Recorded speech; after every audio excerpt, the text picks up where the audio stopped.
So good morning again, congregants and friends. Today's sermon is entitled Choosing Wise Words, Right Speech for Challenging Times. Today we will explore the concept that holds lots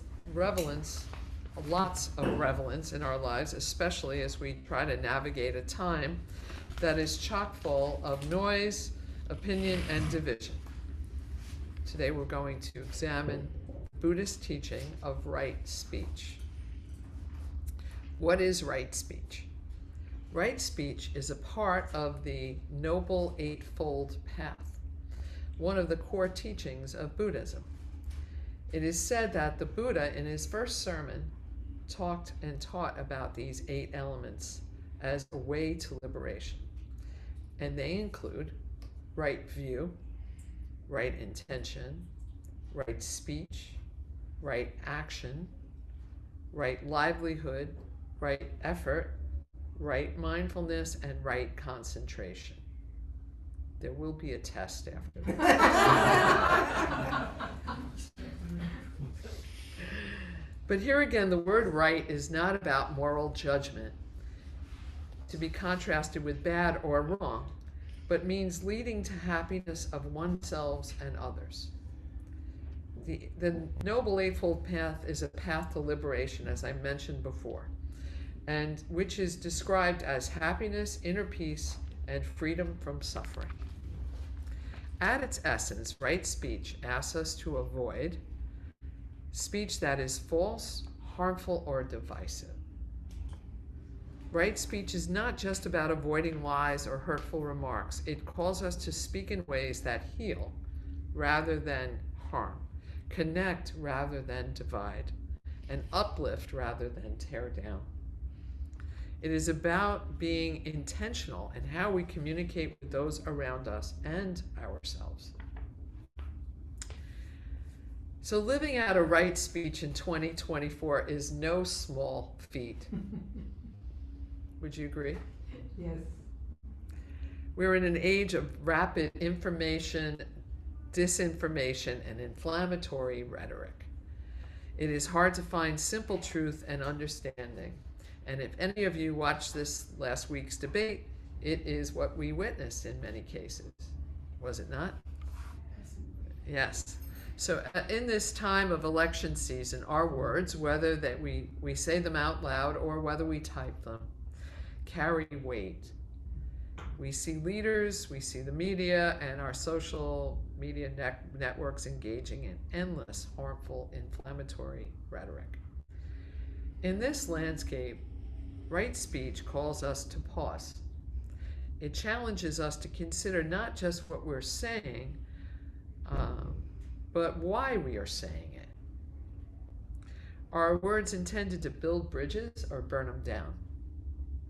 Are we reacting from a place of fear and anger, or are we responding with a desire and for a connection, understanding, and to ultimately hope to make positive change? Consider the impact of our words in the context of this election season. These social media algorithms, and most of us are familiar with this, they are designed to amplify content that provokes strong emotional reactions, primarily anger and outrage. This creates an echo chamber effect where divisive speech gets the most visibility. Yet, if we apply the principles of right speech, we can consciously choose to engage differently. We can become mindful of the language we use, opting to share information that is accurate, that is thoughtful, and constructive.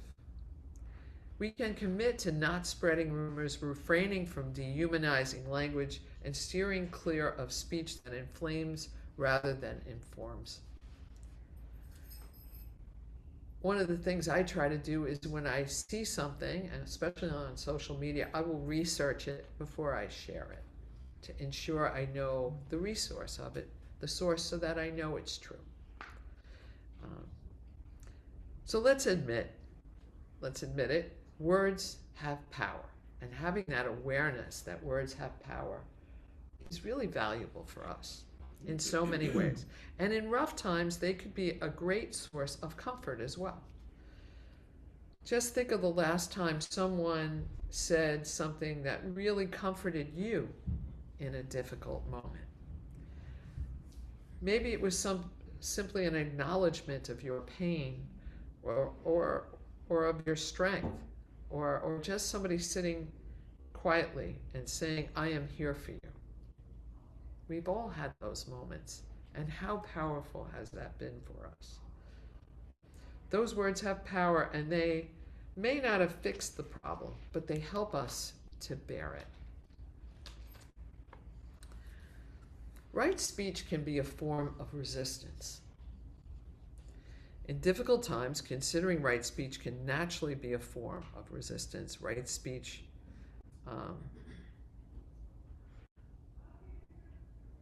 it helps us resist the forces that seek to divide and dehumanize us. I said this before, and this is important. When the world around us seems to shout anger, fear, hatred, considering a commitment to truth, kindness, and purpose in our words as a way of standing up against that force. Think of the greatest leaders who have spoken up in turbulent times. We could go through a list of many. Often we talk of Dr. King, who in response to violence chose words and actions of nonviolence. But we could also think of Malala Yousafzai, who, that young Pakistani woman who spoke out for education and equality in the face of violence and oppression, becoming the youngest Nobel Peace Prize laureate in history. Their speech was not without conviction, and it was not without true activism and an intention for change. But yet, it was always anchored in truth and a higher purpose in how it was presented. That's why it was so impactful. You know, that chattery rhetoric, it might stay and trigger you, but the ones that stay with us for years to come are those ones that trigger our hearts, that have the truth. Look at Taylor Swift this week. Did anybody read what she shared on?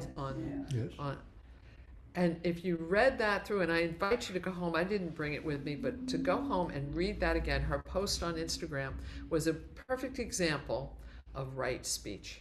And her picture with the cat. And her picture with the cat. But it was a real example of it. It was not inflammatory. It was a statement of where she was at.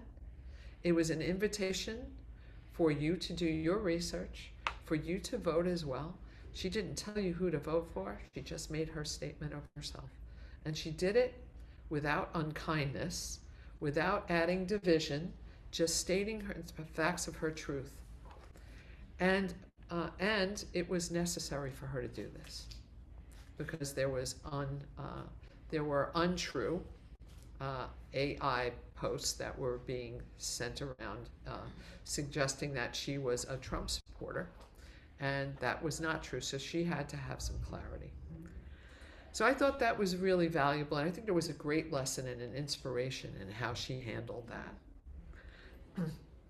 So I'd like to now share some practical steps to consider if we'd like to embrace some of these tenets of right speech into our lives. First one, before you speak, take a breath and ask these 3 questions. Is it true? Is it kind? And is it necessary? These 3 questions have been shared by philosophers and mystics for thousands of years. And it was one of the primary things they taught us at seminary. Now, I'm not saying this has to be in everything you say or do, but certainly when you're triggered. If you would like to consider your intention, these are tools that are helpful. And if there's anything I'd like to invite you to take away from this talk, it's those 3, if you choose to use them. Second, speak from your heart. Ask yourself what your intention is before you speak, and take a moment to consider if you're adding to healing or adding to harming. Third, speak more or listen more Speak a little less. Right speech is not just about speaking, but it's also how we listen to others. When we listen with an open heart, we're more likely to be passionate and constructive with our words. And sometimes right speech is choosing not to say anything at all. Sometimes in times of great tension, when words might escalate conflict or cause more pain, silence can be a profound act of wisdom. Fourth, use words to build bridges. In difficult times, words can be a great tool. And acknowledging someone else's experience, even if you don't agree with them, can invite dialogue, understanding, and cooperation. If you acknowledge another person, sometimes it gives you an opportunity to share your thoughts in a way that might impact them. It doesn't always have to be a fight. And right speech transforms anger into action. Anger is a natural response to injustice, right? We're Unitarian Universalists. We're all, we're ignited, let's say, in a lot of ways, right? We're activists. What draws us to Unitarian Universalist? Community and wanting to create a more just and better world for all those around us, and to advocate for people that don't have someone to advocate for them. Instead of allowing anger to fuel harmful speech, you can use anger as a good force. You can use it to advocate for change and action without dehumanizing others. Hate cannot drive out hate. Hate cannot drive out hate. And it's in those moments when we're triggered to remember that. And I've often shared this with all of you. I'm going to share this one again, which is one of my favorite Buddhist teachings. I had seen the Dalai Lama speak back in 2012 when I was in seminary. And he was talking about who he was and what he did. He said, I'm a monk.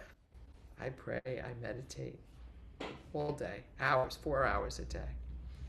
But I use it to center myself. He called it analytical meditation. And he said, because when I come out of it, then I can be in action, to take action to make a better world, to be in action. Because if I come at it with anger, he said, I will be like a drunk, swinging at my target and missing every time.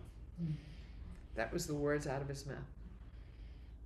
Because that's what anger does. It distorts your ability to hit the bullseye in what you're trying to do. So he doesn't say to not have it. He's not saying that we shouldn't get angry, but it's through practices, awarenesses, to calm ourselves down and then get intentional about doing the work to try to make a difference.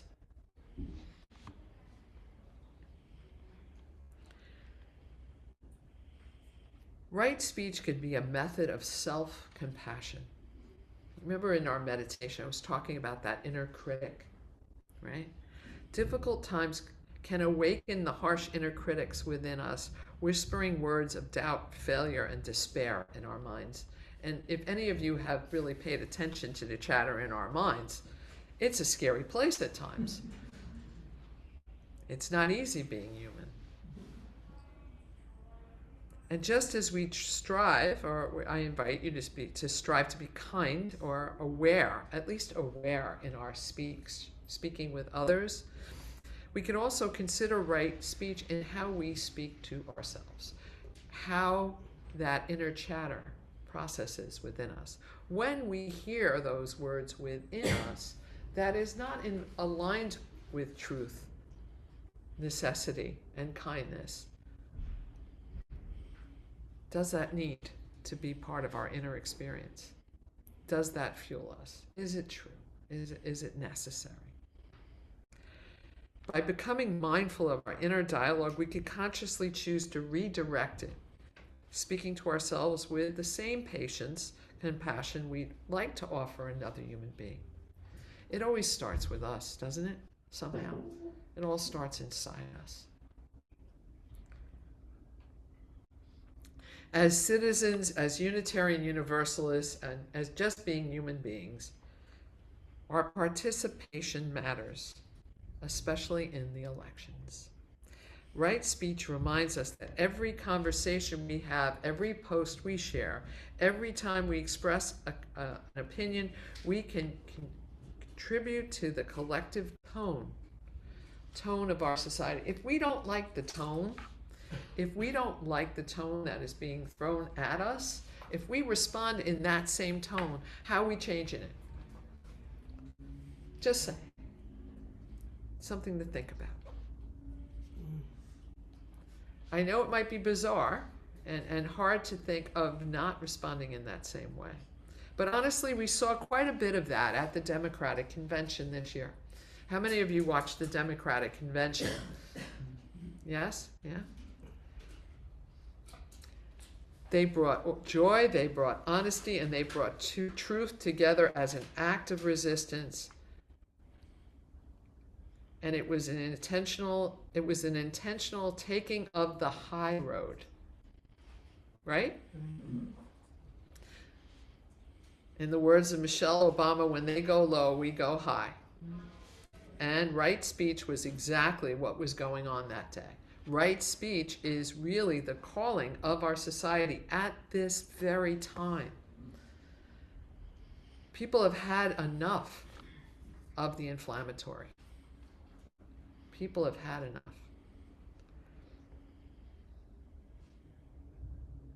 So in closing, right speech is more than just a Buddhist guideline. It is a powerful act of spiritual and civic engagement. It invites us to rise above the chaos and to contribute to a culture of respect, even when we disagree. So as we move through this election season with just 6 or 7 weeks ahead of us, let us carry this teaching with us. I invite you to carry this teaching with you if it resonates with you. In closing further, let me leave you with this. May our words be a testament to our highest ideals.